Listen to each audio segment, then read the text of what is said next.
সময় নাই জানিয়েছে নবী ভাইয়ের মাটি ঢাকা পাঁচের ঘাটি নবী ভাইয়ের মাটি ঢাকা পাঁচের ঘাটি নবী ভাইয়ের মাটি চলো চলো আমরা আজকে একটি শান্তি এবং সন্ত্রাসের বিরুদ্ধে মিছিল করার কথা ছিল।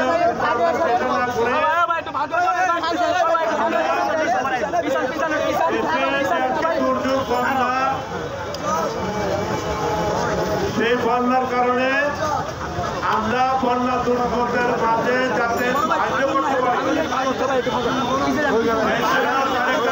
নির্দেশ আপনারা বন্যা দুর্গতের মাঝে আপনারা ঝাঁপিয়ে পড়ুন। এরপর আমার একটা কথা মনে পড়ে,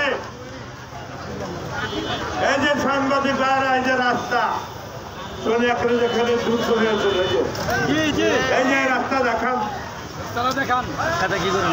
এখানে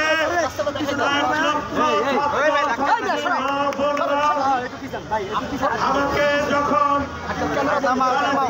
বৈষম্য আন্দোলনে অংশগ্রহণ করার জন্য নির্দেশ দিলেন তখন এই এলাকার ছাত্র যুবক মাদ্রাসা ছাত্র ভাইদেরকে আমি নির্দেশ দিয়েছিলাম এই স্বৈরাচারী সরকার পতনের জন্য। সেই নির্দেশে এই ঢাকার পূর্বাঞ্চলের গেট হাজার হাজার লক্ষ লক্ষ ছাত্র জনতা মা বোনেরা ছাপিয়ে পড়েছিল পুলিশ প্রশাসনের বিরুদ্ধে। এই রাস্তা এই যে ঢাকা চট্টগ্রাম হাই রোড এই সাংবাদিকরা এই রোডটা দেখে এখানে হাজার হাজার লক্ষ লক্ষ ছাত্র জনতা আমাদের এই এলাকার মা বোনেরা যুদ্ধ করছিল এই যাত্রা বাড়িতে।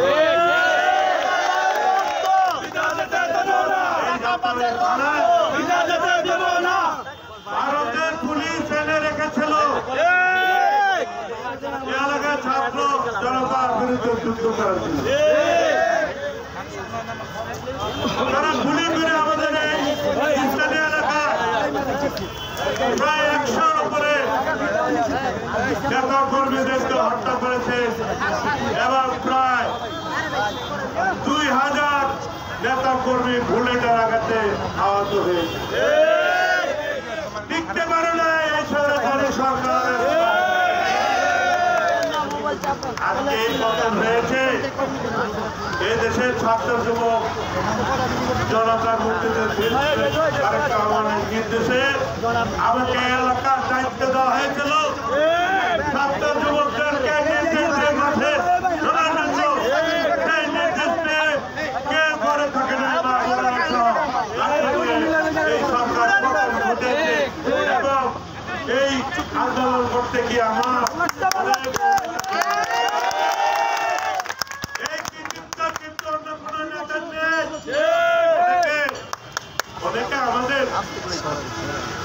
অনেক নেতা বলে যে আমাদের যাত্রা মানে এসে নাকি তারা নেতৃত্ব দিয়েছে তারা বৈষম্য আন্দোলন নেতৃত্ব দিয়েছে তারা এখানে মরতে আসবে। এই এলাকার মানুষ নেতৃত্ব দিয়েছে আমার নির্দিষ্ট এলাকার মানুষ মৃত্যুবরণ করেছে ওই এলাকার লোককে এখানে এসে মারা যায় না।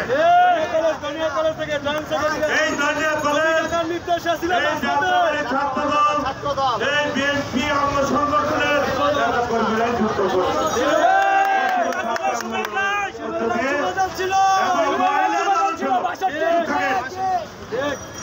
অনেক মহিলা মা বোনেরা লাঠি ছুটে নেবে। ইতিহাস 100 বছর ইতিহাসকে লঙ্ঘন করেছে এত বড় আন্দোলন এই যাত্রাবাড়ি সারা বাংলাদেশে এই প্রথম আন্দোলন। ইনশাল্লাহ বিএনপি ক্ষমতা আসবে তারেক রহমান এদেশের প্রধানমন্ত্রী হবে। যারা আহত হয়েছেন নিহত হয়েছেন তাদের পরিবারের খোঁজ খবর দিবেন তাদের আত্মহত্যার জন্য সুখ জানিয়েছেন এবং প্রত্যেকটা মৃত ব্যক্তির পরিবারের প্রতি সহানুভূতি জানাচ্ছেন বিএনপি ক্ষমতা আছে তারা আমার প্রত্যেকটা পরিবারকে মূল্যায়ন করবে। এই থানায় যখন আমাদের নেতা কর্মীদের গুলি আজকের দিন গুলি করা শুরু করলো, শেখ হাসিনা পদত্যাগ করার পরে থানা থেকে অনেকগুলি ওই দিনে একদিনেই শেখ হাসিনা বিদায় হয়ে যাওয়ার পর ওদিনে 20 জন নেতা কর্মীকে গুলি করে হত্যা করে। পরে দেখা গেল যে এগুলি ইন্ডিয়ান পুলিশ, ভারতীয় পুলিশ, তারা হিন্দি ভাষায় কথা বলতে আমরা শুনেছি। এই হিন্দু বাহিনী, হিন্দু পুলিশও এখানে এমন মৃত্যুবরণ রয়েছে, তাদেরকে জনগণ চালিয়ে পড়ে এই ইন্ডিয়ান বাহিনীকে ধ্বংস করেছে। তাদের পতন হয়েছে। শেখ হাসিনা নেতা কর্মীদেরকে ফেলে রেখে রাতে হেলিকপ্টারে পালিয়ে গেছে। কাজে এই দেশে যারা আওয়ামী লীগ করেন, আপনার তোমাকে আওয়ামী লীগ ছেড়ে দেন। আওয়ামী লীগ আর 100 বছর ক্ষমতা আসবে না।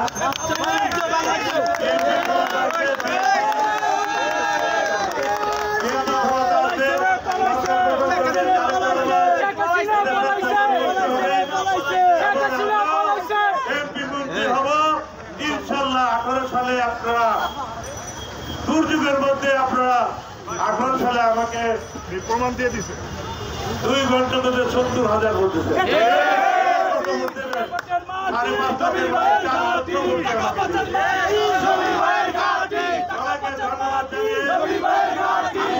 আমার বক্তব্য শেষ করছি।